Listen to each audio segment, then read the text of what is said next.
Corona પછી દુનિયાની અંદર આપણે સક્ષમ રીતે બહાર નીકળી ગયા. હવે તો આપણે સ્વસ્થ પણ છીએ, મજબૂત પણ છીએ. તો શું ટેરિફનો સામનો નહીં કરી શકીએ આપણે?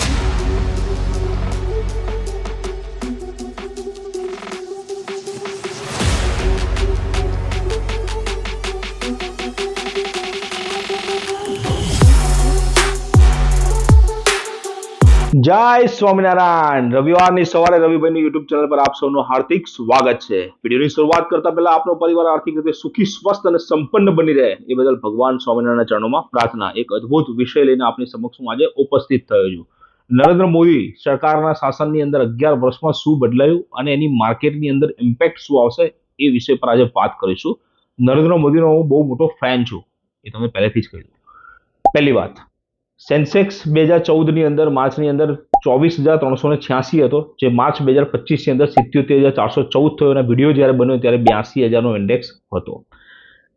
2 નંબર, 1 GB ડેટા ફક્ત 10 રૂપિયામાં ઉપલબ્ધ થઈ ગયો અત્યારે, અને જે 2014ની અંદર 300 રૂપિયામાં મળતું હતું. ત્રીજી વાત, 5G છેલ્લા 22 મહિનાની અંદર 99.6% જિલ્લાની અંદર પહોંચી ગયું. નેટવર્ક આવશે તો તમામ સુવિધાઓ પણ વધશે, જેવી કે online communications, work from home જેવી સુવિધાઓ પણ અંતરિયાળ ગામડાઓમાં મળશે. 4 નંબર, ભારત વિશ્વનો સૌથી મોટો મોબાઈલ ઉત્પાદક દેશમાં બીજા નંબર પર પહોંચી ગયો. 5મો, વિશ્વમાં દર બીજો ડિજિટલ વ્યવહાર ભારતમાં જ થાય છે. 6ઠ્ઠું, એપ્રિલ 2025ની અંદર 24 લાખ કરોડ રૂપિયાના યુપીઆઈ ટ્રાન્ઝેક્શન્સ થયા. 7મો, ડિજિટલ યુગની અંદર કોવિન પ્લેટફોર્મ પર 220 કરોડ રસીના ડોઝની સચોટ માહિતી સાથેનો એક ડેટાબેઝ તૈયાર થયો. 8મો, સેમિકન્ડક્ટર હબની અંદર 2024માં 4 લાખ કરોડ રૂપિયા સુધીનું બજારનું કદ પહોંચી ગયું. 9મું, ગ્રામ પંચાયતની અંદર 2.14 લાખ ઓફિસની અંદર વાઈફાઈ અને ઓપ્ટિકલ ફાઈબર પણ પહોંચી ગયું. 10મું, 5.46 લાખ કોમન સર્વિસ સેન્ટર બન્યા. 11મું, જેમ પોર્ટલ પર 13.4 લાખ કરોડ રૂપિયાના ઓર્ડર આપવામાં આવ્યા. 12મું, ડીબીટી દ્વારા 44 લાખ કરોડ રૂપિયા ટ્રાન્ઝેક્શન થયા ડાયરેક્ટ બેંક ટ્રાન્ઝેક્શનની અંદર.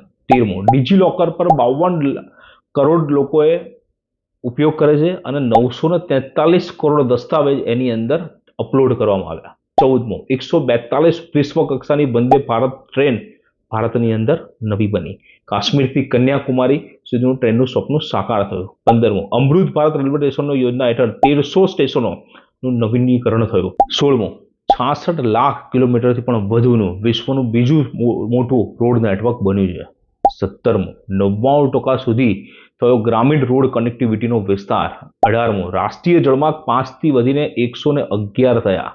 2014 કરતાં 8 ગણા વધારે 145 MMT પ્લસ કાર્ગોનો વ્યવહાર ભારતની અંદર થયો. 19મું, સાગરમાલા પ્રોજેક્ટ હેઠળ 1.41 લાખ કરોડના 202 પ્રોજેક્ટ પૂર્ણ થયા. 20મું, ભારત વિશ્વનો સૌથી ઊંચો રેલ આર્ક પુલ ચિનાબ નદી પર બનાવ્યો અને 10,000 ફૂટની ઊંચાઈ પર અટલ ટનલનું નિર્માણ કર્યું. 21મું, એરપોર્ટ 2014ની અંદર 74 હતા, 162 થઈ ગયા.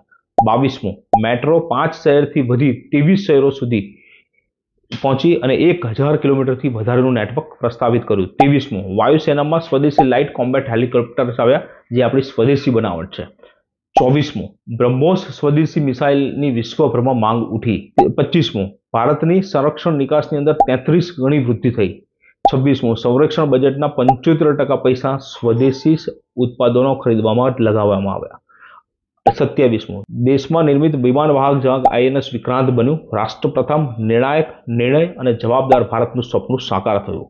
28મું, ગરીબ કલ્યાણ યોજનામાં 4 કરોડથી વધારે લોકોને પાકા ઘર મળ્યા. 81 કરોડ લોકોને મફત રાશન મળી રહ્યું છે. 55 કરોડથી વધારે લોકોને 5 લાખથી વધારેની મેડિકલ સહાય મળી રહી છે, મતલબ કે મફત સારવાર મળી રહી છે. 29મું, મધ્યમ વર્ગની એક નવી તાકાત ઊભી થઈ, જેને 12 લાખ સુધીની આવક પર ટેક્સનો વેરો નાબૂદ કરવામાં આવ્યો. 7 નવા IIT, 8 નવા IIM અને 10 નવા એમ્સ બન્યા.